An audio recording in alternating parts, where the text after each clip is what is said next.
Sebelum ceritanya dimulai, silakan tulis di kolom komentar dari daerah mana saja teman-teman yang menonton cerita ini.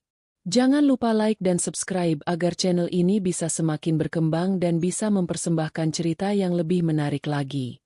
Pagi itu dimulai seperti ribuan pagi lainnya yang pernah kulewati bersama Bagas, suamiku.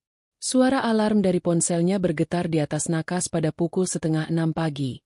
Nada dering monoton yang sudah begitu akrab di telingaku hingga rasanya menjadi bagian dari detak jantungku sendiri. Aku menggeliat, merasakan sisa kantuk yang masih menggelayut, sementara tangan Bagas, dalam tidurnya, menepuk-nepuk punggungku pelan, sebuah kebiasaan yang dilakukannya bahkan di ambang kesadaran. Aroma kopi yang kuatur semalam dengan mesin pembuat kopi otomatis mulai menguar dari dapur, mengisi udara dengan wangi yang menenangkan. Ini adalah ritual kami, sebuah simfoni kecil yang kami ciptakan untuk memulai hari. Aku bangun lebih dulu, seperti biasa. Kakiku menapaki lantai kayu yang dingin, menuju kamar mandi untuk membasuh muka. Saat aku bercermin, kulihat pantulan seorang wanita berusia 32 tahun, Rina, dengan sisa lelah di bawah matanya namun ada binar kepuasan di sana. Kepuasan atas hidup yang tertata, suami yang mapan, dan rumah yang kami bangun bersama dari nol. Tidak ada yang kurang, atau setidaknya, begitulah yang selalu kuyakini. Setelah selesai, aku berjalan ke dapur, menuangkan kopi panas ke dalam 2 cangkir favorit kami. 1 cangkir biru untuknya, dan 1 cangkir putih untukku. Bagas muncul beberapa menit kemudian, sudah mengenakan handuk yang melilit pinggangnya. Rambutnya yang basah meneteskan air ke bahunya yang bidang. Dia tersenyum padaku. Senyum yang sama yang membuatku jatuh cinta 10 tahun lalu. Senyum yang terasa seperti rumah. Pagi, sayang. Sapanya dengan suara serak khas bangun tidur. Dia berjalan mendekat, mengecup puncak kepalaku sebelum mengambil cangkir birunya. Pagi, Mas. Tidurmu nyenyak? Tanyaku sambil mulai mengeluarkan bahan-bahan dari kulkas. Pagi ini aku berencana membuat nasi goreng sosis. Kesukaannya. Nyenyak sekali. Apalagi mimpiin kamu. Jawabnya. Selalu dengan gombalan paginya yang klise namun entah kenapa masih berhasil membuatku tersipu. Kami mengobrol ringan selagi aku memasak dan dia bersiap-siap. Dia bercerita tentang rapat penting yang akan dihadapinya hari ini, tentang klien baru yang sedikit rewel, dan tentang rencananya untuk mengajakku makan malam di restoran Italia favorit kami akhir pekan nanti. Semuanya terdengar normal. Semuanya terasa seperti biasa. Tidak ada satupun pertanda. Tidak ada satupun nada sumbang dalam alunan pagi kami yang harmonis. Setelah nasi goreng siap, kami duduk berhadapan di meja makan. Keheningan yang nyaman menyelimuti kami. Hanya terdengar denting sendok dan garpu yang beradu dengan piring. Aku memperhatikannya makan. Caranya menyendok nasi, caranya menyeruput kopi.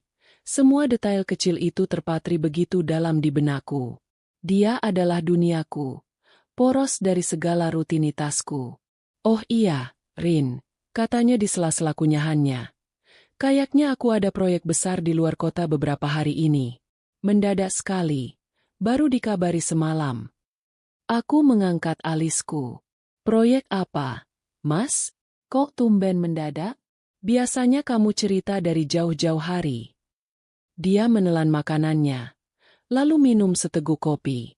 Matanya tidak menatapku langsung, melainkan ke arah jendela. Biasa, urusan kantor. Ada masalah di lapangan yang harus aku tangani langsung. Penting sekali, menyangkut tender besar. Kamu nggak perlu khawatir. Aku pasti usahakan kasih kabar sesering mungkin. Ada sesuatu yang aneh dalam caranya bicara. Sedikit terburu-buru, seolah ingin cepat-cepat mengalihkan pembicaraan. Tapi aku menepis perasaan itu. Bagas memang pekerja keras. Seorang manajer proyek yang berdedikasi. Mungkin dia hanya sedang stres karena pekerjaan mendadak ini. Aku tidak mau menambah bebannya dengan pertanyaan-pertanyaan yang penuh curiga. Ya sudah, kalau memang penting. Berapa hari kira-kira? Tanyaku, mencoba terdengar suportif. Mungkin 3 atau 4 hari. Semoga bisa lebih cepat. Aku janji, setelah ini selesai, kita liburan, ya? Ke Bali lagi, gimana? Dia akhirnya menatapku, dan senyumnya kembali terkembang. Senyum itu, senjata andalannya, langsung meluluhkan sisa keraguanku. Baiklah, jaga diri baik-baik di sana. Ya, jangan lupa makan dan istirahat yang cukup, kataku sambil membereskan piring kami yang sudah kosong. Saat dia selesai berpakaian, mengenakan kemeja biru laut yang baru saja kusetrika kemarin, aku sudah menunggunya di depan pintu dengan tas kerjanya di tangan. Aku juga sudah menyiapkan kotak bekal berisi roti lapis dan beberapa potong buah. Sebuah kebiasaan yang tak pernah kulewatkan. Aku ingin memastikan dia selalu punya sesuatu untuk dimakan jika dia terlalu sibuk untuk makan siang. Bekalnya, jangan lupa dimakan, ujarku sambil menyodorkan kotak itu padanya. Dia mengambilnya, lalu meletakkannya di samping tas kerjanya. Kemudian, dia menarikku ke dalam pelukannya. Pelukannya terasa erat, namun singkat. Tidak seperti biasanya yang terasa hangat dan menenangkan. Lalu dia mengecup keningku. Ciuman itu, entah kenapa, terasa berbeda. Terasa seperti sebuah formalitas. Sebuah tugas yang harus diselesaikan. Dingin dan tergesa-gesa. Matanya yang biasanya menatapku lekat-lekat setelah menciumku, kini hanya melirik sekilas sebelum berpaling ke arah pintu. Ada kilatan aneh di sana, sesuatu yang tidak bisa kubaca, yang hilang secepat kemunculannya. Aku berangkat dulu ya, sayang. Baik-baik di rumah, katanya. Suaranya terdengar sedikit lebih rendah dari biasanya. Hati-hati di jalan, Mas. Jangan lupa kabari aku kalau sudah sampai. Jawabku, mencoba mengabaikan perasaan ganjil yang mulai merayap di hatiku. Dia mengangguk, membuka pintu, dan melangkah keluar tanpa menoleh lagi. Aku berdiri di ambang pintu, memandangi punggungnya yang tegap menjauh, hingga mobilnya hilang di tikungan jalan. Aku menarik napas panjang, mencoba mengusir firasat buruk yang entah datang dari mana. Mungkin aku hanya terlalu perasa. Mungkin aku hanya tidak terbiasa dengan rencana mendadaknya.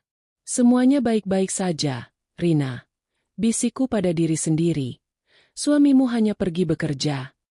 Aku menutup pintu dan kembali ke dalam rumah yang kini terasa lebih senyap.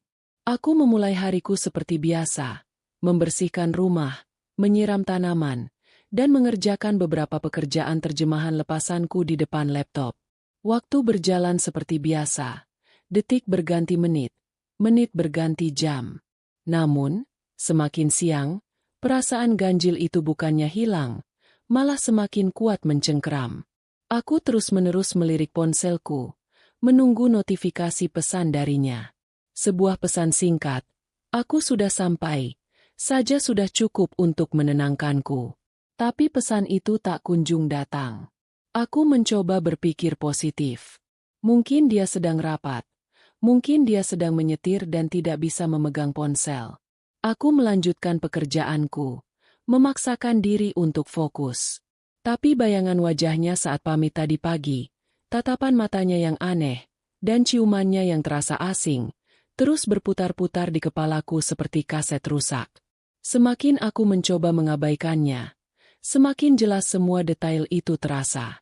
Aku bahkan bisa merasakan kembali dinginnya bibir itu di keningku. Sesuatu yang salah telah terjadi. Aku bisa merasakannya di tulang sumsumku. Tapi aku tidak tahu apa. Dan ketidaktahuan itulah yang mulai mengubah perasaan ganjil menjadi benih-benih kecemasan. Siang itu, di tengah rumah kami yang nyaman, aku mulai merasa kedinginan. Senja datang membawa serta warna jingga yang hangat di langit. Namun di dalam hatiku, segalanya terasa kelabu dan dingin. Matahari perlahan tenggelam, digantikan oleh kegelapan malam. Dan suamiku belum juga memberi kabar. Kecemasan yang tadinya hanya benih kecil kini telah tumbuh menjadi pohon rimbun yang akarnya mencengkeram organ-organ vitalku, membuat napasku sesak dan perutku mual. Aku sudah mencoba meneleponnya belasan kali sejak sore tadi. Hasilnya selalu sama. Nada sambung berbunyi beberapa kali, terdengar begitu normal dan penuh harapan, Sebelum akhirnya suara operator wanita yang dingin dan tanpa emosi mengambil alih, memberitahuku bahwa nomor yang kutuju sedang tidak aktif atau berada di luar jangkauan. Setiap kali mendengar suara operator itu, rasanya seperti ada jarum es yang menusuk jantungku. Aku melempar ponselku ke atas sofa, mencoba menjauh darinya. Aku berjalan mondar-mandir di ruang tamu, dari jendela ke pintu, dari pintu ke dapur, seperti seekor binatang yang terperangkap di dalam kandang. Setiap suara deru motor yang lewat di depan rumah membuatku terlonjak. Berlari ke jendela dengan harapan itu adalah mobil Bagas. Tapi setiap kali pula aku harus menelan kekecewaan. Rumah ini, yang biasanya menjadi tempatku berlindung, kini terasa begitu luas, begitu kosong, dan begitu menakutkan. Keheningan di dalamnya seolah berteriak, mengejek penantianku yang sia-sia. Aku belum makan sejak siang. Nasi goreng sisa sarapan tadi pagi masih utuh di dalam kulkas. Aku tidak punya selera makan. Tenggorokanku terasa kering dan tercekat. Aku mencoba menyalakan televisi, berharap suara dari layar kaca bisa mengalihkan pikiranku. Tapi acara komedi yang biasanya membuatku tertawa kini terasa hambar. Berita tentang politik dan kriminalitas justru semakin menambah ketakutanku. Akhirnya, aku mematikannya kembali, membiarkan keheningan mengambil alih. Pukul 8 malam, aku sudah tidak tahan lagi. Aku harus melakukan sesuatu. Aku tidak bisa hanya duduk diam dan menunggu dalam ketidakpastian ini. Aku mengambil ponselku kembali, membuka daftar kontak dengan jari-jari gemetar. Aku harus menghubungi seseorang. Siapa saja yang mungkin tahu keberadaan Bagas. Mataku tertuju pada sebuah nama. Hendra, sahabat terdekat Bagas di kantor. Mereka sudah seperti saudara. Jika ada orang yang tahu tentang pekerjaan Bagas, pastilah dia. Dengan napas tertahan, aku menekan tombol panggil. Jantungku berdebar begitu kencang hingga aku bisa mendengarnya di telingaku sendiri. Setelah 3 kali dering, panggilanku diangkat. Halo, Rin? Tumben telepon malam-malam. Ada apa? Suara Hendra terdengar ceria di seberang sana. Aku mencoba mengatur suaraku agar tidak terdengar panik. Halo, Hen. Maaf ya ganggu. Cuma mau tanya, Bagas ada sama kamu, nggak? Terdengar jeda sejenak. Bagas? Nggak ada, Rin. Loh, bukannya dia sudah pulang dari sore tadi? Sekitar jam 5-an dia pamit sama anak-anak. Katanya mau langsung pulang. Memangnya belum sampai rumah? Pertanyaan Hendra menusukku tepat di ulu hati. Darahku terasa berdesir turun dari wajahku. Dia bilang ada proyek besar mendadak di luar kota. Hen, katanya harus berangkat hari ini. Apa kamu tahu soal itu? Terdengar suara tawa kecil dari Hendra. Tawa yang sama sekali tidak lucu bagiku. Proyek di luar kota? Setahuku nggak ada. Rin, tender besar memang ada. Tapi itu masih minggu depan presentasinya. Hari ini jadwalnya biasa saja. Kok? Nggak ada yang aneh. Mungkin maksudnya proyek pribadi kali. Candanya. Tidak menyadari bahwa kata-katanya baru saja menghancurkan benteng pertahanan terakhirku. Duniaku seakan berhenti berputar. Jadi, Bagas berbohong. Dia tidak pergi keluar kota untuk bekerja. Lalu kemana dia? Kenapa dia harus berbohong padaku? Ribuan pertanyaan menyerbu kepalaku. Masing-masing lebih menakutkan dari yang sebelumnya. Rin? Halo? Kamu masih di sana? Suara Hendra menyadarkanku dari lamunan bekuku. Ah, iya, Hen. Ya sudah kalau begitu. Mungkin aku salah dengar. Maaf ya sudah mengganggu, kataku dengan suara bergetar, berusaha sekuat tenaga menahan isak tangis yang sudah mendesak di tenggorokan. Santai saja, Rin. Kalau ada apa-apa, kabari aku, ya. Katanya, kali ini nadanya terdengar sedikit khawatir. Aku menutup telepon tanpa menjawabnya. Ponsel itu terasa begitu berat di tanganku. Seolah benda itu adalah sumber dari semua kesakitanku. Kebohongan. Satu kata itu bergema di seluruh ruangan, memantul dari dinding ke dinding, dan menghantamku berulang kali. Selama ini aku percaya padanya. Aku menyerahkan seluruh hidupku padanya. Bagaimana mungkin dia bisa berbohong tentang hal sepenting ini? Rasa cemas kini bercampur dengan perasaan dikhianati. Aku berjalan gontai menuju kamar tidur kami. Kamar ini penuh dengan jejaknya. Aroma parfumnya masih tertinggal di bantal. Kemeja kotornya masih tergeletak di keranjang cucian. Foto pernikahan kami yang besar terpajang di dinding, menatapku dengan senyum bahagia yang kini terasa seperti sebuah lelucon pahit. Aku duduk di tepi ranjang, memeluk lututku erat-erat. Air mata yang sejak tadi kutahan akhirnya tumpah. Aku menangis tanpa suara, membiarkan rasa sakit dan kebingungan mengalir keluar bersama air mataku. Aku menangis untuk kepercayaanku yang hancur, untuk pagi yang terasa normal, dan untuk ciuman dingin yang ternyata adalah sebuah pertanda perpisahan. Aku tidak tahu berapa lama aku menangis. Ketika aku mengangkat kepala, jam di dinding sudah menunjukkan pukul 11 malam. Mataku bengkak dan kepalaku pening. Aku merasa lelah, sangat lelah, tetapi aku tahu aku tidak akan bisa tidur. Bagaimana aku bisa tidur saat suamiku berada di luar sana? Entah di mana. Setelah menipuku mentah-mentah, aku mengambil ponselku lagi. Kali ini aku tidak menelepon. Aku hanya menatap layar, membuka galeri foto. Ratusan, bahkan ribuan foto kami berdua. Foto saat liburan di pantai, foto saat merayakan ulang tahun, foto saat kami baru pindah ke rumah ini. Di setiap foto, kami terlihat begitu bahagia. Di setiap foto, dia menatapku dengan tatapan penuh cinta. Apakah semua itu juga kebohongan? Apakah senyumnya, pelukannya, kata-kata manisnya, semuanya palsu? Pikiran-pikiran itu menyiksaku. Aku mencoba mencari penjelasan yang masuk akal. Mungkinkah dia diculik? Mungkinkah dia mengalami kecelakaan dan kehilangan ingatan? Tapi pikiran-pikiran itu langsung terpatahkan oleh fakta bahwa dia telah berbohong. Orang yang diculik atau kecelakaan tidak akan merencanakan kebohongan tentang proyek di luar kota. Ini bukan kecelakaan. Ini adalah sesuatu yang disengaja. Dia pergi atas kemauannya sendiri, dan dia tidak ingin aku tahu kemana dia pergi. Fakta itu jauh lebih menyakitkan daripada kemungkinan terburuk sekalipun. Karena itu berarti, dia meninggalkanku. Malam itu, aku tidak tidur sekejap pun. Aku hanya duduk di ruang tamu yang gelap, memeluk sebuah bantal sofa, sambil menatap pintu depan. Aku menunggu. Entah apa yang kutunggu. Mungkin keajaiban. Mungkin penjelasannya. Atau mungkin hanya derap langkah kakinya yang pulang dan mengakhiri mimpi buruk ini. Tapi malam berlalu dalam keheningan yang memekakan telinga. Tidak ada keajaiban. Tidak ada penjelasan. Dan Bagas tidak pulang. Fajar pertama tanpa kehadirannya menyingsing, membawa serta kenyataan pahit bahwa hari baru telah dimulai, dan aku masih sendirian dalam ketidakpastian yang menyiksa. Hari kedua dimulai tanpa Fajar. Bagiku, malam pertama yang panjang dan menyiksa itu hanya melebur menjadi pagi yang sama kelabunya, pagi yang sama sunyinya. Aku tidak tidur, hanya mataku yang terpejam sesekali karena lelah. Namun pikiranku terus berlari liar.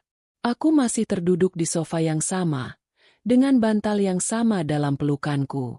Tubuhku kaku dan pegal, tapi aku tidak punya tenaga untuk bergerak. Sinar matahari yang menerobos masuk melalui celah gorden terasa menyakitkan mata, seolah dunia luar tidak punya hak untuk menjadi begitu cerah saat duniaku sedang runtuh. Pukul 7 pagi, aku memaksa diriku bangkit. Perutku keroncongan, bukan karena lapar, tapi karena kosong dan terisi oleh asam lambung yang naik akibat stres. Aku berjalan ke dapur seperti zombie, membuka kulkas dan menatap isinya tanpa minat. Sayuran segar, buah-buahan, sisa makanan semalam, semuanya tampak seperti benda asing. Akhirnya, aku hanya mengambil sebotol air mineral dan meneguknya hingga tandas, berharap air itu bisa memadamkan api kecemasan yang membakar di dalam dadaku. Hal pertama yang kulakukan, tentu saja, adalah mencoba meneleponnya lagi. Dengan harapan tipis yang bodoh, Aku menekan nomornya. Hasilnya sama. Tidak aktif. Kebohongan Hendra semalam terus terngiang di kepalaku. Tidak ada proyek di luar kota. Lalu di mana dia? Pikiranku mulai berkelana ke tempat-tempat yang lebih gelap. Mungkinkah terjadi sesuatu yang buruk padanya setelah dia berbohong padaku? Mungkinkah dia mendapat masalah? Rasa marahku karena dibohongi perlahan mulai terkikis oleh ketakutan yang lebih besar. Ketakutan akan kehilangannya untuk selamanya. Aku tidak bisa diam saja. Aku harus mencari. Tapi dari mana aku harus memulai? Aku bahkan tidak punya petunjuk apapun. Dalam keputusasaan, aku melakukan hal yang paling mengerikan. Aku membuka laptopku, mengetik daftar rumah sakit Jakarta di mesin pencari. Satu persatu, nomor telepon itu muncul di layar. Dengan tangan gemetar, aku mulai menelepon. Panggilan pertama adalah yang tersulit. Aku harus berdeham beberapa kali sebelum bisa bicara. Selamat pagi, Mbak. Maaf mengganggu. Saya mau menanyakan informasi pasien. Apa ada pasien kecelakaan yang masuk sejak kemarin sore atas nama Bagas Pratama? Suara operator di seberang sana terdengar efisien dan tanpa emosi. Mohon ditunggu sebentar, Bu. Saya periksa dulu. Detik-detik penantian itu terasa seperti selamanya. Aku menahan napas. Jantungku berdegup kencang. Aku berdoa agar namanya tidak ada di sana. Namun di sisi lain aku juga berharap ada jawaban, apapun itu, untuk mengakhiri ketidakpastian ini. Tidak ada, Bu. Tidak ada pasien atas nama tersebut. Sedikit kelegaan, namun juga kekecewaan. Aku mengucapkan terima kasih dan menutup telepon. Lalu aku beralih ke nomor berikutnya. Rumah sakit kedua. Jawabannya sama. Rumah sakit ketiga, keempat, kelima, hingga belasan rumah sakit besar dan kecil di seluruh penjuru kota. Semuanya memberikan jawaban yang sama, tidak ada. Tenagaku terkuras habis. Setiap penolakan terasa seperti pintu yang dibanting di depan wajahku. Ketika tidak ada lagi rumah sakit yang bisa kuhubungi, keputusasaan membawaku ke level yang lebih dalam. Ada satu tempat lagi yang belum kuperiksa. Tempat yang bahkan untuk memikirkannya saja membuat sekujur tubuhku dingin. Kamar jenazah. Dengan sisa keberanian yang kumiliki, aku mencari nomor telepon kamar jenazah rumah sakit pusat. Jariku ragu-ragu di atas tombol panggil. Haruskah aku melakukan ini? Bagaimana jika namanya ada di sana? Sanggupkah aku mendengarnya? Tapi bagaimana jika dia memang di sana dan tidak ada seorang pun yang tahu? Akhirnya, aku menekan tombol itu. Suara seorang pria yang berat menjawab. Aku mengulangi pertanyaan yang sama. Kali ini suaraku nyaris berbisik. Pria itu memintaku menunggu. Keheningan di ujung telepon terasa begitu berat. Seolah membawa beban kematian. Tidak ada, Bu. Tidak ada jenazah tanpa identitas yang masuk dengan ciri-ciri seperti itu. Jawabnya. Aku langsung menutup telepon. Tidak sanggup mengucapkan terima kasih. Aku membanting ponselku dan tangisku pecah. Kali ini tangisan yang lebih keras. Tangisan yang penuh dengan ketakutan dan kelelahan. Aku sudah membayangkan hal terburuk. Dan bahkan di sana pun aku tidak menemukannya. Dia lenyap. Bagas, suamiku, seolah ditelan bumi tanpa meninggalkan jejak. Siang itu, di tengah isak tangisku, aku teringat pada mertuaku. Orang tua Bagas. Mungkin mereka tahu sesuatu. Mungkin Bagas menghubungi mereka. Dengan sedikit harapan, aku menelepon nomor ibu mertuaku. Halo, Rina? Ada apa, Nak? Sapanya dengan suara lembut seperti biasa. Ibu, panggilku dengan suara serak. Bagas, Bu. Bagas belum pulang dari kemarin pagi. Aku menceritakan semuanya. Tentang pamitnya yang mendadak untuk proyek di luar kota, tentang teleponnya yang tidak aktif, dan tentang kebohongan yang kudengar dari temannya. Aku berharap ibu mertuaku akan sama paniknya denganku, bahwa dia akan menyuruhku untuk segera melapor polisi atau melakukan sesuatu. Tapi reaksinya jauh dari dugaanku. Terdengar helaan napas panjang di seberang sana. Sabar ya, Rin. Mungkin Bagas memang sedang butuh waktu sendiri. Dia kan akhir-akhir ini lagi banyak pikiran soal pekerjaan. Kamu tahu sendiri suamimu itu seperti apa. Kalau sudah suntuk kadang suka aneh-aneh. Coba kamu tunggu saja dulu. Nanti juga pulang kalau pikirannya sudah tenang. Jawaban itu terasa seperti tamparan. Butuh waktu sendiri? Banyak pikiran?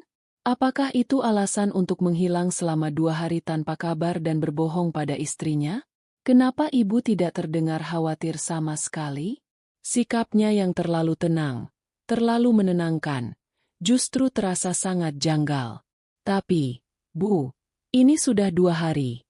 Teleponnya tidak aktif. Aku takut terjadi apa-apa padanya. Desaku, berharap bisa membuatnya mengerti tingkat kepanikanku. Sudah. Jangan berpikiran yang tidak-tidak. Kamu berdoa saja. Ibu yakin Bagas tidak apa-apa. Dia anak yang kuat. Sudah ya, Rin. Kamu yang tenang di rumah. Nanti ibu coba hubungi dia juga. Katanya. Lalu menutup telepon sebelum aku sempat berkata apa-apa lagi. Aku menatap layar ponselku dengan nanar. Percakapan itu tidak memberiku ketenangan. Malah sebaliknya, menanamkan benih kecurigaan baru. Seolah-olah mereka tahu sesuatu yang tidak ku ketahui. Seolah-olah mereka menyembunyikan sesuatu dariku. Perasaan terisolasi dan sendirian semakin menusuk. Tidak ada seorang pun di dunia ini yang berada di pihakku. Hari kedua berlalu begitu saja. Melebur menjadi malam kedua yang sama menyiksanya. Aku tidak lagi menangis. Air mataku sudah kering. Aku hanya duduk diam, membiarkan kehampaan mengisi setiap sudut rumah dan setiap rongga di dalam hatiku. Aku tidak lagi memeriksa ponsel setiap detik. Harapan sudah mulai memudar, digantikan oleh kepasrahan yang dingin. Hari ketiga datang dan pergi seperti hantu. Aku tidak melakukan apa-apa. Aku tidak makan, tidak mandi, tidak bicara. Aku hanya ada, bernapas dalam kehampaan. Rumah yang dulu kubanggakan kini menjadi penjara bisu. Foto-foto di dinding seolah mengejekku. Barang-barang miliknya yang tersebar di mana-mana terasa seperti relik dari kehidupan yang sudah mati. Aku mulai mempertanyakan segalanya. Pernikahanku, kebahagiaanku, cintaku. Apakah semua itu nyata? Atau aku hanya hidup dalam ilusi yang kubangun sendiri? Malam ketiga. Saat aku duduk dalam kegelapan total, sebuah keputusan terbentuk di benakku yang lelah. Aku tidak bisa terus seperti ini. Aku tidak bisa hidup dalam ketidakpastian ini lebih lama lagi. Menunggu tidak akan menghasilkan apa-apa. Menelepon tidak ada gunanya. Aku sudah mencoba semua cara yang ku tahu. Hanya ada satu pintu terakhir yang belum ku ketuk. Satu langkah putus asa yang harus kuambil. Besok pagi, jika Bagas masih belum kembali, aku akan pergi ke kantor polisi. Rasa takut akan apa yang akan kutemukan di sana tidak lebih besar dari rasa takut akan ketidaktahuan ini. Apapun kebenarannya, sesakit apapun itu, aku harus tahu. Aku harus mengakhiri siksaan ini. Pagi hari keempat, aku terbangun bukan karena alarm, melainkan karena tekad dingin yang semalam telah mengkristal di dalam hatiku. Tidak ada lagi air mata. Tidak ada lagi isak tangis yang tak berdaya. Yang tersisa hanyalah kekosongan yang aneh, dan sebuah tujuan yang jelas. Semalam, aku telah melewati batas keputusasaan dan mendarat di sebuah daratan baru yang bernama kenekatan. Aku bangkit dari sofa, merasakan otot-ototku yang kaku memprotes setiap gerakan. Aku berjalan ke kamar mandi dan menatap pantulan diriku di cermin. Pemandangan itu mengerikan. Seorang wanita dengan rambut acak-acakan, mata bengkak yang dikelilingi lingkaran hitam pekat, dan tatapan kosong. Aku terlihat seperti orang asing bagi diriku sendiri. Selama 3 hari, aku telah membiarkan diriku tenggelam. Hari ini, aku harus berenang ke permukaan. Dengan gerakan mekanis, aku menyalakan pancuran air hangat dan berdiri di bawahnya, membiarkan air itu membasuh lelah dan kotoran dari tubuhku. Aku menggosok kulitku hingga memerah, seolah ingin menghapus jejak 3 hari terakhir yang penuh siksaan. Setelah selesai, aku memilih pakaian. Bukan daster kusam yang sudah kukenakan entah berapa lama, melainkan sebuah blus sederhana berwarna krem dan celana panjang kain berwarna gelap. Aku harus terlihat normal. Aku harus terlihat kuat. Aku tidak mau terlihat seperti wanita gila yang ditinggal suaminya di depan polisi nanti. Aku menyisir rambutku dan mengikatnya rapi.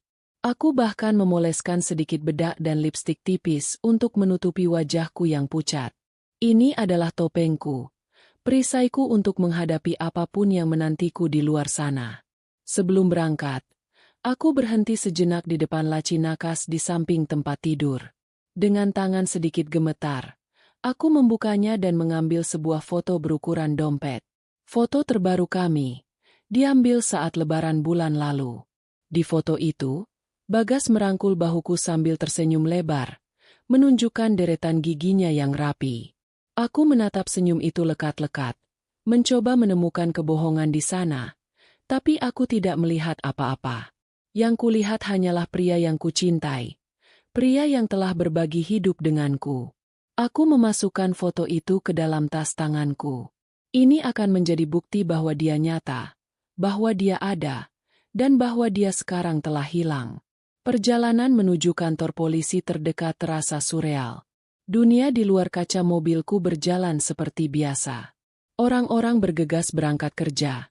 Anak-anak sekolah bercanda di pinggir jalan. Pedagang kaki lima menjajakan sarapan. Kehidupan terus berjalan, tidak peduli pada lubang hitam besar yang telah menelan duniaku. Aku merasa seperti hantu yang melayang di tengah keramaian, tak terlihat dan tak berarti. Setiap kali aku melihat pasangan suami istri di dalam mobil atau di atas motor, hatiku terasa seperti diremas. Dulu, itu adalah aku dan Bagas. Bangunan kantor polisi itu tampak mengintimidasi, dengan cat kusam dan suasana yang kaku. Aku memarkir mobilku, mengambil napas dalam-dalam beberapa kali untuk menenangkan jantungku yang mulai berpacu, lalu melangkah masuk. Udara di dalam terasa pengap, campuran antara bau disinfektan, rokok, dan kertas-kertas tua. Beberapa petugas berseragam duduk di belakang meja mereka, tampak sibuk atau bosan. Beberapa warga sipil lain duduk di kursi tunggu dengan wajah cemas, sama sepertiku. Aku mendekati meja resepsionis. Seorang petugas muda dengan wajah ramah menyapaku. "Ada yang bisa saya bantu, Bu?" Saya mau membuat laporan orang hilang," kataku. Suaraku terdengar lebih kecil dari yang kuduga. Petugas itu mengangguk mengerti, lalu memintaku untuk duduk dan menunggu sebentar. Aku duduk di kursi plastik yang keras. Tas tanganku kupluk erat di pangkuan. Penantian itu terasa menegangkan. Aku melihat sekeliling, merasa semua mata tertuju padaku, menghakimiku. Aku merasa malu. Seolah ini semua adalah kesalahanku. Seolah aku adalah istri yang gagal menjaga suaminya. Beberapa menit kemudian, namaku dipanggil.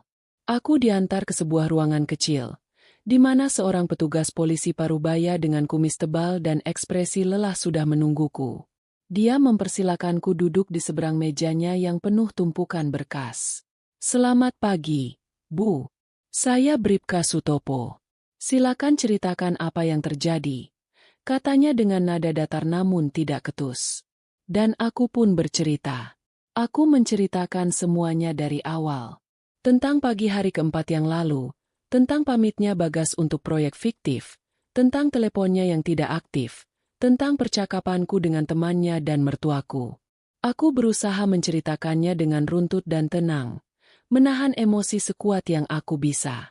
Bribka Sutopo mendengarkan dengan saksama, sesekali membuat catatan di buku catatannya. Setelah aku selesai, dia mulai mengajukan pertanyaan. Pertanyaan-pertanyaan yang terasa menusuk dan menguliti privasiku. "Kapan tepatnya terakhir kali Ibu berkomunikasi dengan suami? Apakah ada masalah dalam rumah tangga kalian akhir-akhir ini? Pertengkaran, misalnya. Apakah suami Ibu punya utang dalam jumlah besar? Atau mungkin, punya musuh?" Aku menjawab semuanya dengan jujur. "Tidak, Kami tidak bertengkar. Seingatku, rumah tangga kami baik-baik saja. Tidak. Setahuku dia tidak punya utang. Finansial kami lebih dari cukup. Musuh? Rasanya tidak mungkin. Bagas adalah orang yang ramah dan mudah bergaul. Setiap jawaban, tidak, yang kuberikan terasa semakin memperdalam misteri kepergiannya. Maaf, Bu. Ini pertanyaan standar. Apakah Ibu mencurigai adanya orang ketiga? Pertanyaan itu menghantamku. Orang ketiga. Selingkuhan. Aku bahkan tidak pernah membiarkan kemungkinan itu masuk ke dalam kepalaku. Bagiku, Bagas adalah pria yang setia. Tapi sekarang, setelah semua kebohongan ini, apa lagi yang bisa kupercaya? Saya tidak tahu, Pak. Saya tidak pernah curiga. Jawabku lirih. Tenggorokanku tiba-tiba terasa kering. Bribka Sutopo mengangguk pelan. Baik. Bisa saya minta foto suami Ibu dan data dirinya?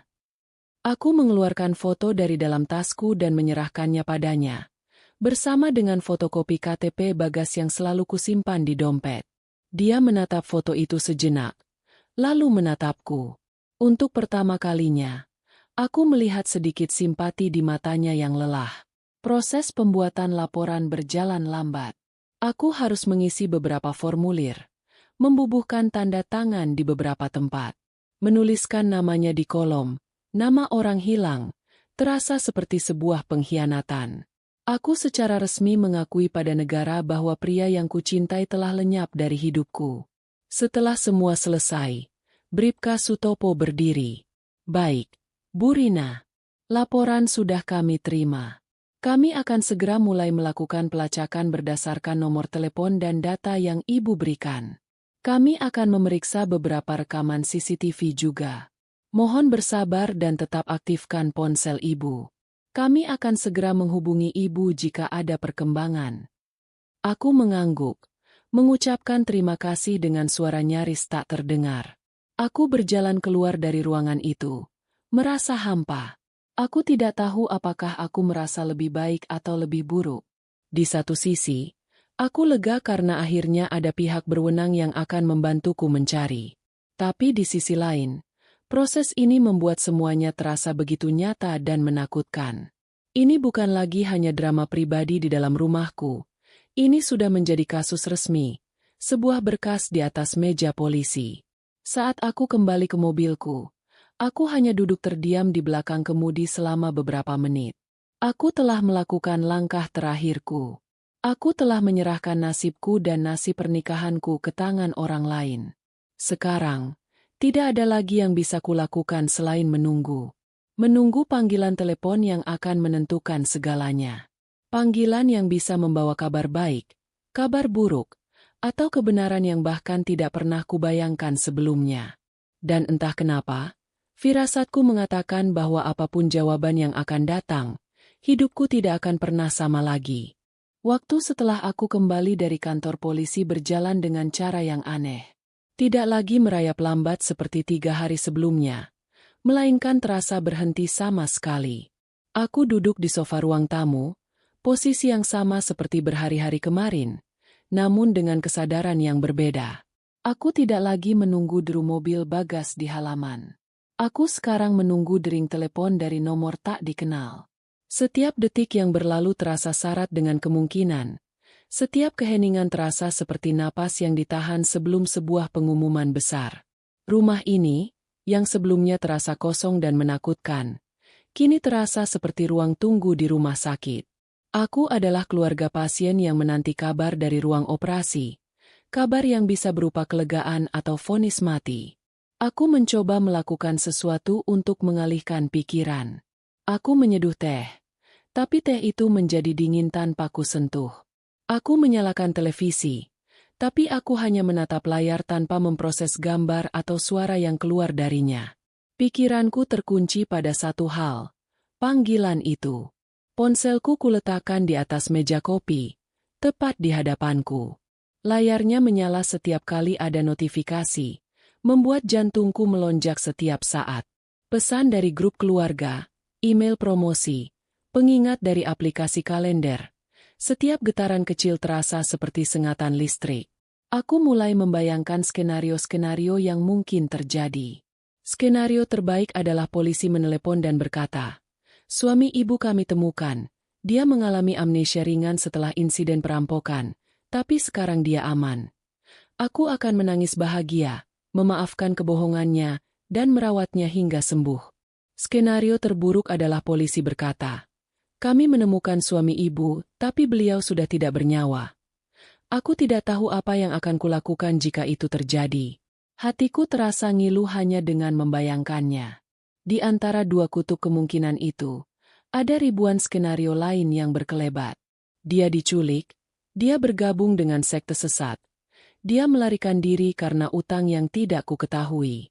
Tapi anehnya, pikiranku tidak pernah secara serius mempertimbangkan kemungkinan adanya wanita lain. Mungkin karena ego, mungkin karena penyangkalan. Aku telah membangun citra pernikahan kami sebagai benteng yang kokoh, dan mengakui adanya kemungkinan perselingkuhan sama saja dengan mengakui bahwa benteng itu hanyalah tumpukan pasir. Jam demi jam berlalu. Siang berganti sore. Aku tidak makan, hanya minum air putih sesekali. Perutku sudah mati rasa. Sore itu, sekitar pukul 4, benda di atas meja itu akhirnya bergetar dan berdering dengan nada dering yang berbeda dari biasanya. Nada dering untuk panggilan masuk, bukan notifikasi. Di layarnya, tertera, nomor tidak dikenal. Seluruh udara seolah tersedot keluar dari paru-paruku. Inilah saatnya. Selama beberapa detik aku hanya bisa menatap layar itu, lumpuh oleh rasa takut. Bagaimana jika ini kabar buruk? Haruskah aku mengangkatnya? Tapi aku harus. Ini adalah akhir dari penantianku. Dengan tangan yang gemetar hebat, aku meraih ponsel itu dan menggeser ikon hijau. Halo?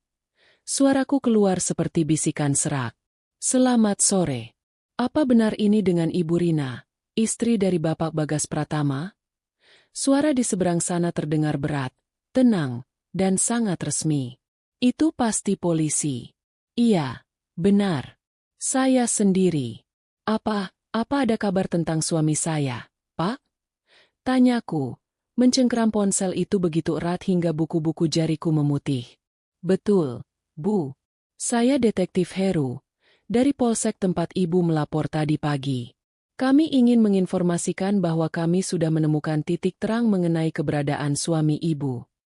Jantungku seolah berhenti berdetak. Dia di mana, Pak? Apa dia baik-baik saja? Ada jeda sepersekian detik yang terasa seperti 1 dekade. Lalu detektif itu melanjutkan. Kami bisa pastikan, Bapak Bagas dalam keadaan sehat dan aman, Bu. Tidak kurang suatu apapun. Seketika itu juga, beban seberat gunung terangkat dari pundakku. Napas yang kutahan akhirnya bisa kuhembuskan dalam satu embusan panjang yang bergetar. Mataku langsung panas oleh air mata. Tapi ini adalah air mata kelegaan. Dia aman. Dia baik-baik saja. Semua skenario mengerikan tentang kecelakaan, perampokan, dan kematian langsung sirna. Rasa syukur yang luar biasa membanjiri diriku. Syukurlah, alhamdulillah, terima kasih. Pak, terima kasih banyak. Jadi, di mana dia sekarang? Apa saya bisa bicara dengannya? Tanyaku dengan cepat. Tidak sabar untuk mendengar suaranya dan mengakhiri mimpi buruk ini. Detektif Heru berdeham. Nadanya masih sama datarnya seperti tadi. Begini, Bu Rina. Ada sedikit kerumitan. Suami Ibu, beliau sebenarnya tidak hilang seperti yang kita duga. Aku mengerutkan kening. Maksud Bapak? Setelah kami melakukan pelacakan, kami menemukan lokasi beliau di sebuah alamat di daerah Sawangan, Depok. Petugas kami sudah mendatangi alamat tersebut dan bertemu langsung dengan Bapak Bagas. Sawangan? Untuk apa dia di sana? Kami tidak punya kerabat atau proyek apapun di daerah itu. Kebingungan mulai merayap kembali, menggantikan rasa lega yang baru sejenak kurasakan. Lalu, Pak, kenapa dia tidak bisa dihubungi? Kenapa dia tidak pulang? Desakku. Dan kemudian, Detektif Heru mengucapkan serangkaian kalimat yang akan selamanya terukir di ingatanku. Kalimat-kalimat yang membelah hidupku menjadi dua bagian, sebelum dan sesudah. Menurut pengakuan Bapak Bagas sendiri, beliau memang sengaja mematikan ponselnya. Beliau saat ini tinggal di alamat tersebut. Detektif itu berhenti sejenak, seolah memilih kata-kata yang tepat. Dan kata-kata yang dipilihnya adalah kata-kata yang paling mematikan. Beliau tinggal di sana bersama istrinya, Ibu Maya. Dunia berhenti. Suara detektif Heru menjadi dengungan jauh di telingaku. Suara detak jam di dinding menghilang. Napasku tercekat di tenggorokan. Aku yakin aku salah dengar. Itu tidak mungkin. Telingaku pasti sedang mempermainkanku. Istrinya. Kata itu bergema di kepalaku yang tiba-tiba terasa kosong. Istrinya. Bagas hanya punya satu istri. Aku. Rina. Tidak ada yang lain. Pak, Bapak pasti salah. Itu tidak mungkin. Suami saya hanya punya satu istri. Saya istrinya. Kataku dengan suara bergetar. Sebuah pembelaan yang terdengar lemah bahkan di telingaku sendiri. Maaf, Bu. Kami hanya menyampaikan apa yang kami temukan di lapangan. Bapak Bagas sendiri yang mengakuinya. Menurut beliau, mereka sudah menikah secara siri lebih dari setahun yang lalu. Menikah? Setahun. Seluruh organ dalam tubuhku terasa seperti diremas dan dipelintir. Rasa sakit yang kurasakan bukanlah rasa sakit emosional biasa, melainkan rasa sakit fisik yang nyata. Dadaku sesak. Perutku seperti ditusuk-tusuk. Aku tidak bisa bernapas. Foto-foto pernikahan kami di dinding seolah meleleh di depan mataku. Janji suci yang kami ucapkan 5 tahun lalu kini terdengar seperti kebohongan terbesar yang pernah ada. Aku tidak tahu apa lagi yang dikatakan oleh detektif itu. Aku hanya mendengar dengungan. Aku baru tersadar kembali ketika dia menanyakan apakah aku butuh alamat lengkapnya. Tanpa berpikir, aku mengiyakan. Aku menyambar pulpen dan secari kertas terdekat. Dan dengan tangan yang bergetar hebat, aku menuliskan alamat neraka pribadiku. Setelah dia selesai mendiktekannya, aku hanya menggumamkan terima kasih dan menutup telepon. Aku duduk terdiam. Ponsel itu terlepas dari genggamanku dan jatuh ke karpet tanpa suara. Keheningan di rumah ini sekarang terasa berbeda. Bukan lagi keheningan yang penuh penantian, melainkan keheningan kematian. Kematian dari sebuah pernikahan. Kematian dari sebuah kepercayaan. Kematian dari diriku yang dulu. Aku tidak menangis. Aku tidak berteriak. Aku hanya duduk di sana, membeku. Sementara kepingan-kepingan hidupku hancur berkeping-keping di sekelilingku. Proyek di luar kota. Ciuman yang dingin. Sikap mertuaku yang aneh. Semuanya tiba-tiba menjadi masuk akal. Semuanya adalah bagian dari sebuah konspirasi kebohongan yang dirancang dengan rapi untuk menipuku. Dan aku, dengan bodohnya, tidak melihat satupun pertanda. Aku menatap alamat yang tertulis di kertas. Serangkaian huruf dan angka yang tampak begitu biasa, namun menyimpan kekuatan untuk menghancurkan duniaku. Perlahan, rasa beku di tubuhku mulai mencair, digantikan oleh sesuatu yang lain. Sesuatu yang panas dan membara, yang dimulai dari perutku dan merambat naik ke dadaku, ke tenggorokanku, hingga ke ujung kepalaku. Itu bukan lagi kesedihan. Itu adalah kemarahan. Kemarahan yang begitu murni, begitu dingin, dan begitu kuat. Aku tidak akan hancur. Aku tidak akan membiarkan mereka menghancurkanku. Aku mengambil kunci mobil. Aku harus melihatnya sendiri. Aku harus menatap mata pembohong itu dan melihat langsung kebahagiaan yang telah dia bangun di atas puing-puing hatiku. Perjalanan menuju Sawangan terasa seperti perjalanan menembus kabut. Aku tidak ingat bagaimana aku menyalakan mesin mobil, bagaimana aku keluar dari garasi, atau jalan mana saja yang kulewati. Aku menyetir dalam mode autopilot. Tubuhku bergerak secara mekanis sementara pikiranku menjadi arena pertarungan yang brutal antara kenangan manis dan kenyataan pahit. Setiap lampu merah terasa seperti kesempatan bagi bayangan Bagas yang dulu untuk muncul. Bagas yang membawakanku sup saat aku sakit. Bagas yang memelukku saat aku menangis karena film sedih. Bagas yang berjanji akan menua bersamaku. Semua kenangan itu kini terasa seperti racun. Setiap detail indahnya berubah menjadi duri yang menusuk semakin dalam. Kota Depok menyambutku dengan kepadatan dan hiruk-pikuknya yang biasa. Sebuah kontras yang menyakitkan dengan kekacauan sunyi di dalam kepalaku. Aku mengikuti arahan peta digital di ponselku, yang menuntunku masuk ke jalan-jalan yang lebih kecil, lalu masuk ke sebuah kompleks perumahan yang tampak tenang dan asri. Rumah-rumahnya tidak besar, namun tertata rapi. Taman-taman kecil di depannya terawat baik. Ini adalah potret sebuah lingkungan keluarga yang sempurna. Sebuah ironi yang begitu kejam. Akhirnya, aplikasi itu berkata, "Anda telah tiba di tujuan." Aku memelankan laju mobil dan menepi, berhenti beberapa rumah sebelum alamat yang dituju. Jantungku berdebar begitu kencang, memukul-mukul tulang rusukku seperti ingin melepaskan diri. Di sana, di seberang jalan, berdirilah rumah itu. Sebuah rumah mungil bercat putih dengan pagar kayu rendah. Tampak sederhana, bersih, dan bahagia. Ada beberapa pot bunga aneka warna di terasnya.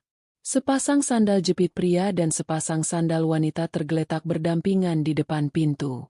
Pemandangan yang begitu domestik, begitu normal, dan begitu menghancurkan. Aku tidak langsung turun. Aku hanya duduk di dalam mobil, mencengkeram kemudi, dan mengamati rumah itu dari kejauhan, seolah aku adalah seorang mata-mata dalam kehidupan orang lain. Kehidupan suamiku sendiri. Selama beberapa menit tidak ada pergerakan. Lalu, tirai jendela ruang depan itu tersibak sedikit. Dan aku melihatnya. Dia ada di sana. Bagas, suamiku. Dia tidak terlihat seperti orang yang sedang dalam masalah. Dia tidak terlihat tertekan atau bersalah. Dia mengenakan kaos oblong abu-abu dan celana pendek. Pakaian santainya di rumah. Dia terlihat rileks. Dia sedang tertawa. Tawanya terdengar samar dari dalam mobil. Tapi aku sangat mengenali tawa itu. Tawa yang sama yang biasanya hanya ditujukannya padaku. Lalu, aku melihat sumber tawanya. Seorang wanita muncul dari arah dapur, membawa 2 buah gelas. Wanita itu sedang hamil besar. Perutnya yang buncit terlihat jelas bahkan dari kejauhan. Dia tersenyum pada Bagas. Senyum yang penuh kelembutan. Bagas mengambil 1 gelas darinya. Lalu tangannya yang satu lagi terulur, bukan untuk mengambil gelas, melainkan untuk mengelus perut buncit wanita itu dengan gerakan yang penuh kasih sayang. Pemandangan sederhana itu lebih menyakitkan daripada 1000 pengakuan. Itu adalah bukti visual yang tak terbantahkan. Ini bukan sekadar perselingkuhan sesaat. Ini adalah sebuah kehidupan. Sebuah keluarga baru yang dia bangun tanpa sepengetahuanku. Anak itu, anak yang akan segera lahir itu adalah anaknya. Anak yang tidak pernah kami miliki. Kemarahan yang tadi membara di dalam diriku kini telah membeku menjadi bongkahan es yang tajam. Aku tidak merasakan apa-apa lagi selain dingin. Aku mematikan mesin mobil. Aku keluar. Aku berjalan melintasi jalan dengan langkah yang mantap dan tidak goyah. Setiap langkah terasa seperti paku yang menancap di bumi, mengukuhkan keberadaanku di sana. Aku tidak akan lari. Aku tidak akan bersembunyi. Aku sampai di depan pagar kayu rendah itu. Aku membukanya. Gerbang itu berderit pelan. Aku berjalan melewati taman kecil yang terawat itu, lalu menaiki 3 anak tangga menuju teras. Aku berdiri di depan pintu kayu berwarna coklat. Aku tidak menggedor. Aku tidak berteriak. Aku hanya menekan bel. Suara bel yang merdu terdengar dari dalam, diikuti oleh suara langkah kaki yang mendekat. Beberapa detik kemudian, pintu itu terbuka. Dan di sanalah dia berdiri. Bagas. Wajahnya yang tadinya tersenyum santai langsung berubah saat melihatku. Senyumnya lenyap, digantikan oleh ekspresi kebingungan, lalu pengenalan, yang dengan cepat berubah menjadi kepanikan murni. Wajahnya menjadi pucat pasi, seolah dia baru saja melihat hantu. Matanya membelalak, mulutnya sedikit terbuka, tapi tidak ada suara yang keluar. Di belakangnya, wanita hamil itu muncul. "Siapa, sayang?" tanyanya dengan suara lembut. Dia menatapku dengan tatapan ingin tahu. Mungkin mengira aku adalah seorang sales atau tamu yang salah alamat. Aku mengabaikan wanita itu.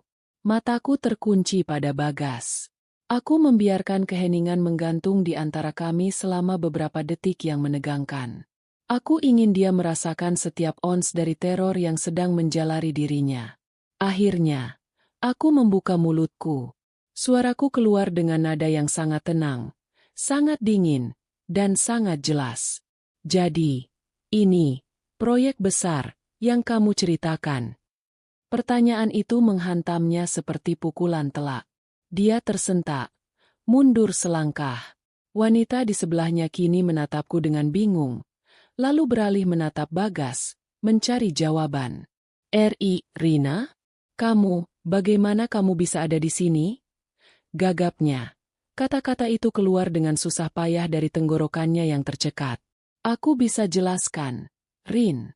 Ini tidak seperti yang kamu lihat. Tolong, jangan di sini. Kita bisa bicara baik-baik." Lanjutnya dengan cepat. Matanya memancarkan permohonan yang menyedihkan. Aku tertawa kecil. Tawa yang kering dan tanpa humor. "Tidak seperti yang kulihat? Lalu apa yang kulihat, Bagas? Ilusi optik? Fata Morgana? Dan di mana lagi kita harus bicara kalau bukan di sini? Di rumah kebahagiaanmu?" Aku melirik sekilas ke arah perut buncit wanita di sebelahnya, lalu kembali menatap mata Bagas. Wanita itu, yang bernama Maya, akhirnya mengerti. Wajahnya berubah dari bingung menjadi syok. Dia menatap Bagas, lalu menatapku. "Bagas, siapa dia?" tanyanya dengan suara bergetar. Bagas tampak seperti terjebak di antara dua neraka. Dia tidak bisa menjawab. Dia hanya bisa menatapku dengan tatapan memohon. Tapi aku tidak akan memberinya jalan keluar yang mudah. "Aku istrinya," jawabku, mewakili dirinya. "Istri sahnya." Maya tersentak. Tangannya secara refleks memegangi perutnya. Air mata mulai menggenang di pelupuk matanya. Bagas akhirnya meledak dalam kepanikan. "Rina, cukup. Aku mohon. Kita bicarakan ini nanti." "Tidak ada nanti, Bagas. Aku mau jawabannya sekarang," kataku tegas. "Siapa dia? Dan sudah berapa lama kebohongan ini berjalan?" Di bawah tatapanku yang dingin dan desakan dari tangis Maya yang mulai pecah, pertahanan Bagas akhirnya runtuh. Dengan suara yang nyaris tak terdengar, dia mengaku, "Dia Maya, istriku. Kami menikah siri setahun yang lalu. Dia sedang mengandung anakku." Pengakuan itu, meskipun aku sudah tahu, tetap terasa seperti belati yang diputar di dalam lukaku. Mendengar kata-kata itu keluar langsung dari mulutnya membuatnya menjadi kenyataan yang absolut dan tak terbantahkan. Aku menatapnya sekali lagi. Menatap pria yang pernah menjadi segalanya bagiku, yang kini tampak begitu kecil dan menyedihkan. Aku menatap wanita yang menangis di sebelahnya, dan perut buncit yang menjadi monumen hidup dari pengkhianatan mereka. Rasa sakit itu masih ada, tapi kini terbungkus oleh lapisan es yang tebal. Aku tidak akan menangis di depan mereka. Aku tidak akan menunjukkan kelemahanku.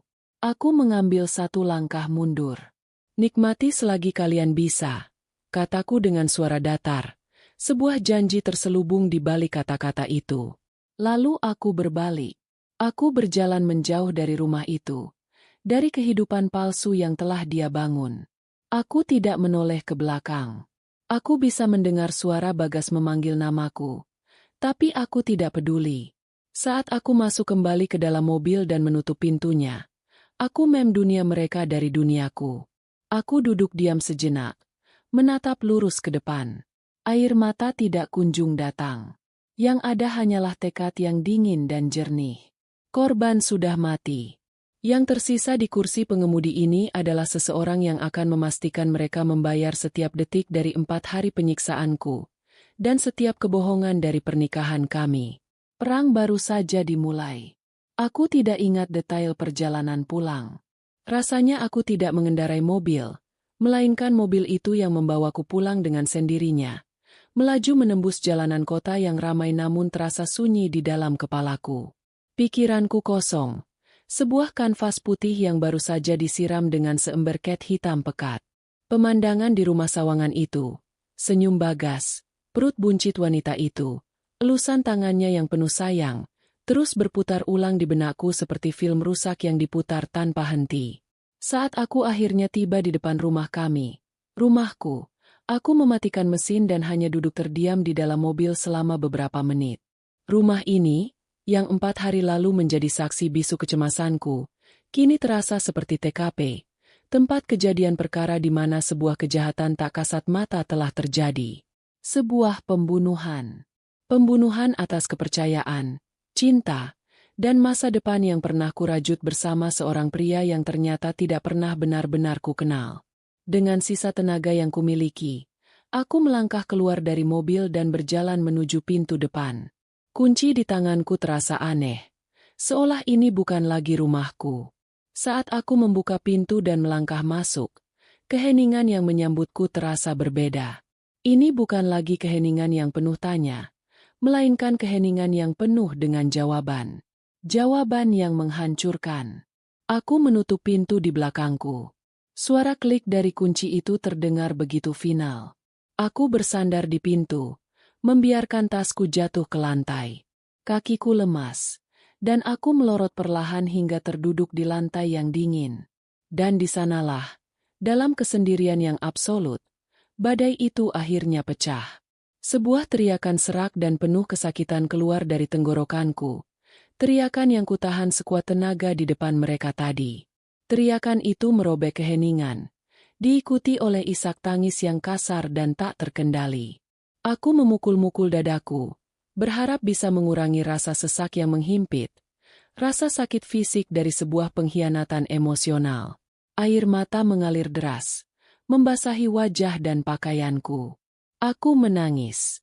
Menangis untuk gadis lugu yang jatuh cinta pada senyum seorang pria 10 tahun lalu. Menangis untuk wanita bodoh yang tidak melihat tanda-tanda kebohongan di depan matanya sendiri. Menangis untuk 5 tahun pernikahan yang ternyata hanyalah sebuah panggung sandiwara di mana aku menjadi satu-satunya penonton yang tidak tahu bahwa semua itu palsu. Aku bangkit dengan sisa tenaga, berjalan terhuyung-huyung melewati ruang tamu. Mataku tertuju pada bingkai-bingkai foto yang terpajang di dinding dan di atas meja. Foto pernikahan kami, di mana kami tersenyum begitu bahagia. Foto liburan kami di Lombok, dengan latar belakang matahari terbenam yang indah. Foto ulang tahunku tahun lalu, di mana dia mencium pipiku sambil memegang kue. Setiap foto adalah sebuah kebohongan. Setiap senyum adalah sebuah topeng. Tanganku terulur, menyambar sebuah bingkai foto pernikahan kami. Aku menatap wajah kami di foto itu. 2 orang asing yang tersenyum. Dengan satu teriakan lagi, aku membanting bingkai itu ke lantai.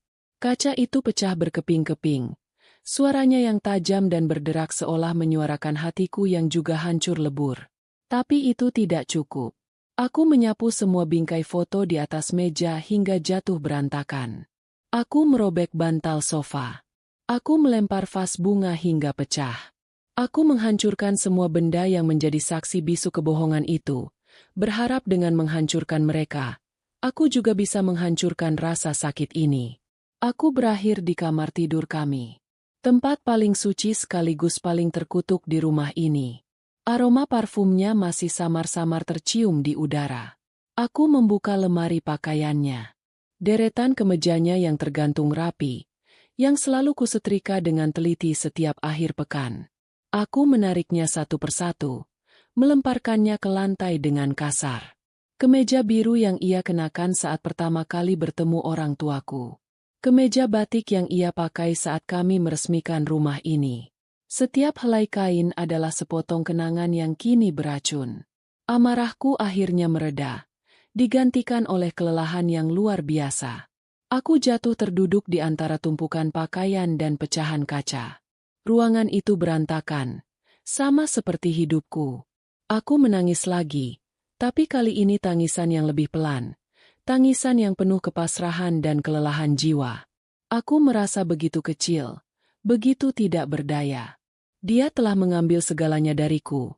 Cintaku, kepercayaanku, harga diriku, dan bahkan masa depanku. Di tengah keheningan setelah badai, mataku yang sembab tertuju pada sesuatu di atas meja rias. Bukan perhiasan atau alat rias, melainkan sebuah bingkai foto kecil yang tergeletak di sana. Foto diriku bersama kedua orang tuaku, diambil beberapa tahun lalu sebelum mereka meninggal.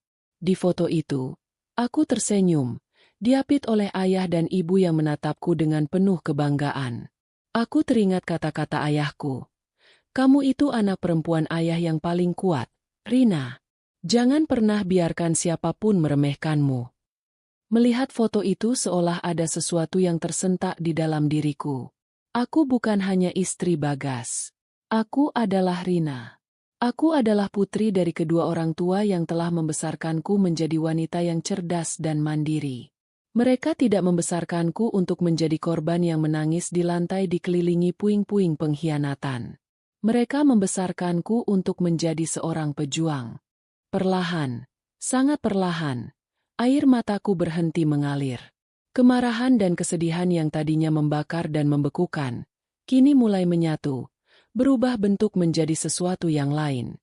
Sesuatu yang dingin, keras, dan tajam seperti baja.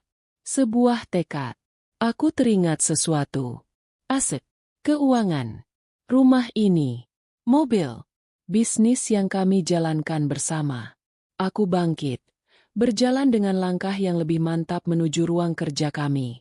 Aku membuka lemari arsip, tempat kami menyimpan semua dokumen penting. Tanganku tidak lagi gemetar.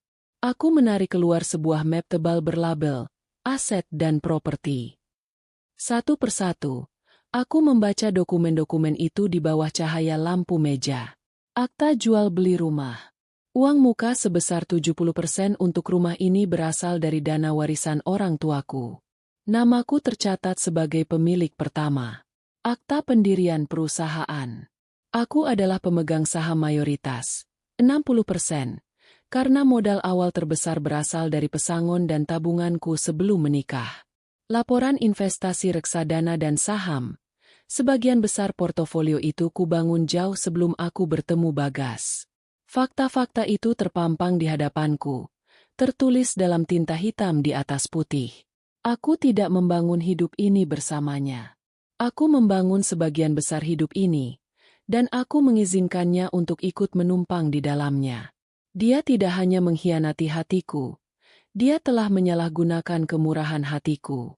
Dia menggunakan sumber dayaku untuk membangun kehidupan lain dengan wanita lain. Kemarahan itu kembali, tapi bukan kemarahan yang membabi buta. Ini adalah kemarahan yang terfokus. Kemarahan yang memberiku kekuatan dan kejernihan berpikir. Aku tidak akan memberinya kepuasan dengan melihatku hancur. Aku akan mengambil kembali semua yang menjadi milikku. Setiap rupiah, setiap sentimeter persegi, setiap lembar saham. Aku tidak hanya akan menceraikannya. Aku akan membuatnya bangkrut. Aku akan memastikan dia dan wanita itu merasakan bagaimana rasanya memulai dari nol, tanpa topangan kemewahan yang selama ini kuciptakan untuknya. Badai di dalam diriku telah reda. Yang tersisa kini adalah ketenangan yang menakutkan.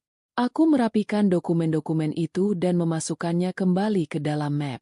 Aku mengambil ponselku yang tergeletak di ruang tamu. Aku mengabaikan beberapa panggilan tak terjawab dan pesan dari suamiku. Jariku dengan cepat mengetik di mesin pencari. Pengacara perceraian dan aset terbaik di Jakarta. Korban bernama Rina sudah mati malam ini. Yang lahir dari abunya adalah seorang wanita yang tidak akan lagi menangis. Seorang wanita yang akan berperang. Keesokan paginya, aku bangun dengan perasaan yang belum pernah kurasakan sebelumnya. Tidak ada kesedihan. Tidak ada kecemasan. Yang ada hanya fokus yang setajam pisau bedah. Aku tidur hanya 3 jam. Namun aku merasa lebih berenergi daripada berbulan-bulan terakhir. Aku mandi, mengenakan setelan kerja terbaikku, sebuah blus sutra dan celana panjang berwarna hitam. Aku merias wajahku dengan teliti, memastikan tidak ada sisa-sisa jejak air mata atau malam tanpa tidur. Penampilanku hari ini adalah baju zirhku. Pukul 10 pagi, aku sudah berada di sebuah gedung perkantoran mewah di pusat kota. Aku melangkah masuk ke sebuah firma hukum yang namanya muncul di urutan teratas dalam pencarianku semalam. Suasananya begitu profesional dan tenang, sangat kontras dengan kekacauan hidupku. Beberapa menit kemudian, aku diantar masuk ke sebuah ruangan yang menghadap ke pemandangan kota. Di balik meja kayu besar, seorang wanita berusia akhir 40-an dengan tatapan tajam dan senyum tipis menyambutku. Dia adalah Santi Wirawan, pengacara yang direkomendasikan banyak orang. "Selamat pagi, Bu Rina. Silakan duduk." Sapanya dengan suara yang tegas namun ramah. Aku duduk dan meletakkan map berisi dokumen-dokumen yang kubawa di atas mejanya. Tanpa basa-basi, aku langsung ke pokok permasalahan. "Selamat pagi, Bu Santi. Saya mau mengajukan gugatan cerai. Suami saya telah melakukan poligami tanpa sepengetahuan dan seizin saya. Ini adalah semua dokumen aset yang saya miliki sebelum dan selama pernikahan kami. Saya ingin mengambil kembali semua yang menjadi hak saya." Aku menceritakan semuanya. Dari hilangnya Bagas, laporan polisi, hingga konfrontasi di rumah Sawangan kemarin. Aku menyajikannya bukan sebagai curahan hati seorang istri yang tersakiti, melainkan sebagai laporan kronologis seorang klien kepada pengacaranya. Aku memaparkan setiap detail dengan tenang dan terstruktur. Bu Santi mendengarkan dengan saksama, sesekali mengangguk, matanya yang cerdas memindai diriku, seolah mengukur keteguhan hatiku. Ketika aku selesai, dia membuka map yang kubawa dan memeriksa dokumen-dokumen itu satu persatu. Alisnya sedikit terangkat saat melihat akta kepemilikan rumah dan surat kepemilikan saham perusahaan. "Posisi Anda sangat kuat, Bu Rina," katanya setelah beberapa saat. Nadanya terdengar meyakinkan. "Kepemilikan aset ini sangat jelas. Kita bisa bergerak cepat untuk mengamankannya sebelum proses gugatan cerai berjalan terlalu jauh." Dia kemudian memaparkan strateginya. Langkah pertama dan yang paling krusial adalah memutus akses finansial Bagas secepat mungkin. Kami akan membekukan rekening bersama, mencabut semua kartu kredit tambahan atas namanya, dan mengirimkan surat somasi atau peringatan hukum kepada bank agar tidak mencairkan dana apapun atas nama Bagas dari rekening investasi kami tanpa persetujuanku. Ini akan menjadi pukulan pertama yang telak. Orang seperti suami ibu, yang membangun kehidupan ganda, biasanya sangat bergantung pada aliran dana yang stabil. Begitu keran airnya kita matikan, fondasi rumah tangganya yang baru akan langsung goyah. Jelas Bu Santi. Matanya berkilat. Dan aku tahu aku telah datang ke orang yang tepat. Siang itu juga kami langsung bergerak. Bersama Bu Santi, aku mendatangi bank tempat kami menyimpan sebagian besar dana kami. Dengan menunjukkan bukti-bukti kepemilikan dan surat kuasa hukum, kami berhasil membekukan rekening bersama dan memblokir semua kartu kredit atas nama Bagas. Petugas bank sempat terlihat ragu, namun stempel dari firma hukum Bu Santi membuatnya tidak bisa berkutik. Saat menandatangani formulir-formulir itu, tanganku terasa mantap. Setiap goresan pulpen adalah satu langkah menjauh dari masa laluku dan satu langkah menuju kemerdekaanku. Setelah dari bank, aku kembali ke rumah. Sementara tim Bu Santi menyiapkan surat somasi untuk dikirimkan ke Bagas, aku melakukan tugasku. Aku masuk ke aplikasi perbankan digital dan investasi. Satu persatu, aku mengubah semua kata sandi. Aku mencabut aksesnya dari semua portofolio saham. Aku memastikan bahwa setiap celah finansial yang mungkin bisa ia masuki telah tertutup rapat. Efeknya datang lebih cepat dari yang kuduga. Sore itu, saat aku sedang menyeduh teh dan menatap taman dari jendela, ponselku mulai bergetar tanpa henti. Rentetan pesan masuk dari Bagas. Pesan pertama. "Rin, kamu di mana? Kok kartu kreditku ditolak pas isi bensin?" Aku membacanya, dan seulas senyum tipis terukir di bibirku. Aku tidak menjawab. 5 menit kemudian, pesan kedua. Sayang, aku coba tarik tunai di ATM juga nggak bisa. Rekeningnya ada masalah kayaknya. Coba kamu cek. Kata, sayang, itu membuatku mual. Aku meletakkan ponselku. 10 menit kemudian, nada pesannya berubah. Rina, ini pasti kerjaan kamu kan? Kamu ngapain? Buka blokirnya sekarang. Ini uang aku juga. Aku tertawa kecil. Uangnya? Dia pasti sudah lupa dari mana sebagian besar uang itu berasal. Lalu puncaknya tiba. Sebuah pesan panjang yang penuh dengan kepanikan. Rin, aku mohon, tolong angkat teleponku. Maya harus check up ke dokter kandungan hari ini. Aku nggak pegang uang tunai sama sekali.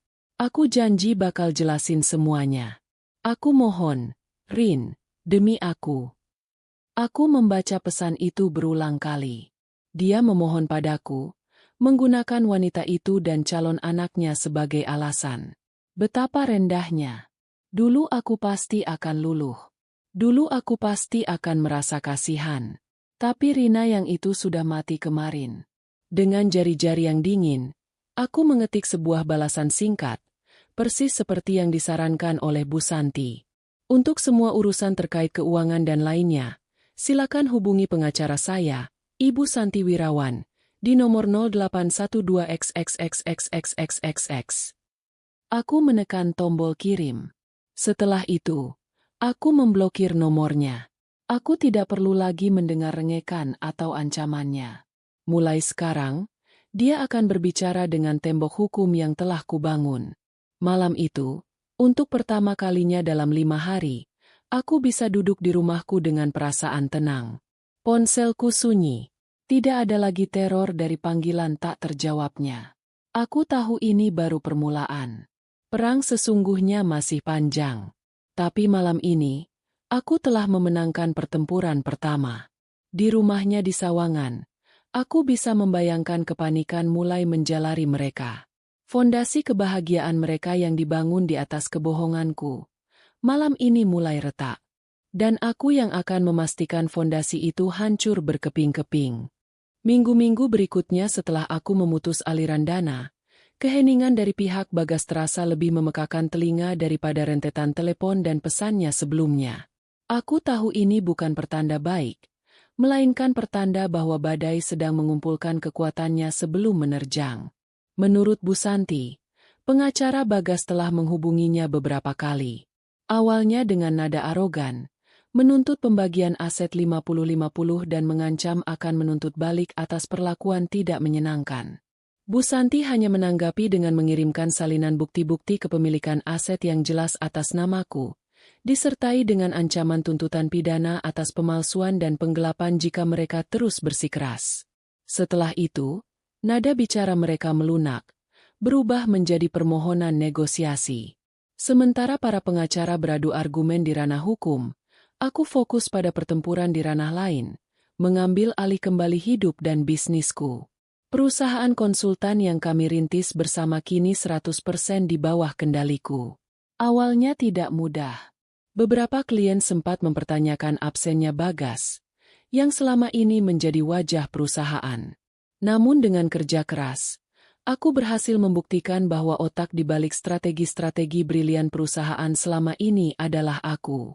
Aku bekerja dari pagi hingga larut malam, mencurahkan seluruh energi dan pikiranku ke dalam pekerjaan. Kesibukan ini menjadi terapiku, menjadi benteng yang melindungiku dari kenangan-kenangan pahit yang sesekali masih mencoba merayap masuk. Suatu sore, sekitar sebulan setelah konfrontasi di Sawangan, aku menerima telepon dari Hendra, sahabat Bagas. Aku hampir saja mengabaikannya, tapi ada sesuatu yang mendorongku untuk mengangkat. Rin, maaf ganggu. Sapanya. Suaranya terdengar ragu-ragu. Aku cuma mau bilang, aku nggak tahu apa-apa soal ini. Aku sama sekali nggak nyangka Bagas bakal kayak gitu. Aku turut prihatin. Terima kasih, Hen. Aku hargai itu. Jawabku singkat. Tidak ingin memperpanjang percakapan. Dia beberapa kali datang ke rumah. Rin. Kelihatannya kacau banget. Dia cerita kalau kamu blokir semua akses keuangannya. Dia pinjam uang sama aku buat biaya lahiran istrinya. Aku terdiam mendengar kata, istrinya. Rasanya masih aneh dan menyakitkan. Dia bilang dia mau coba ketemu kamu. Tapi kamu nggak pernah balas pesannya. Dia putus asa.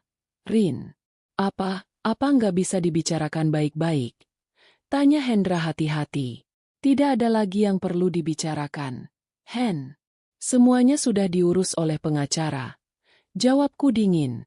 Dan soal keadaannya yang kacau, itu adalah konsekuensi dari pilihannya sendiri. Bukan urusanku lagi. Aku menutup telepon. Percakapan itu meninggalkan rasa getir di mulutku. Jadi, dia sudah mulai meminjam uang.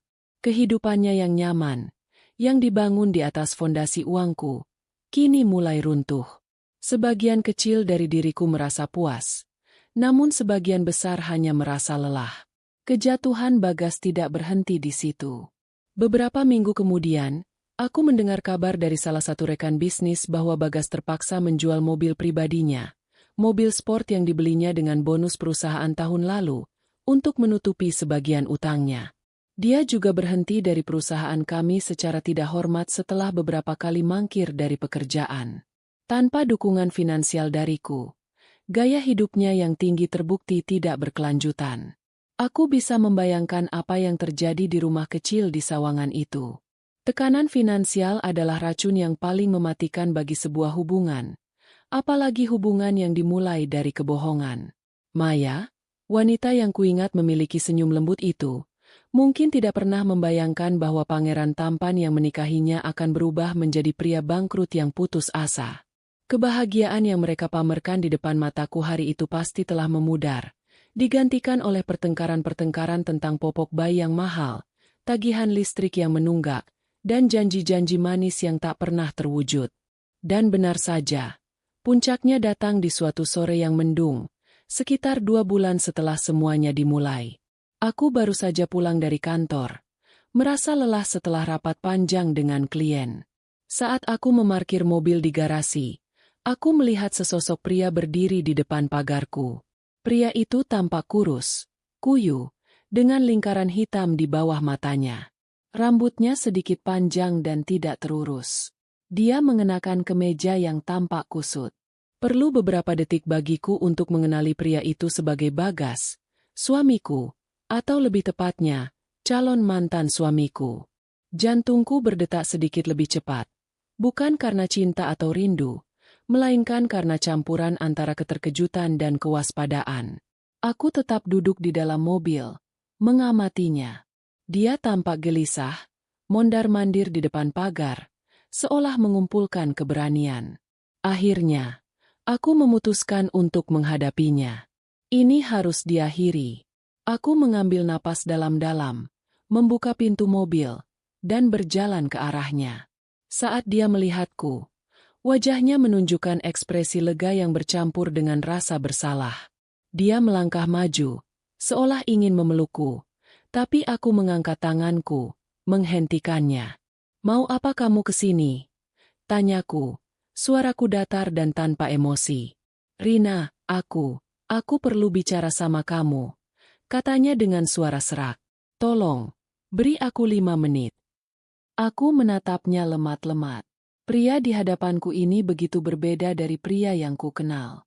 Keangkuhan dan kepercayaan dirinya telah lenyap, digantikan oleh aura keputusasaan yang menyedihkan.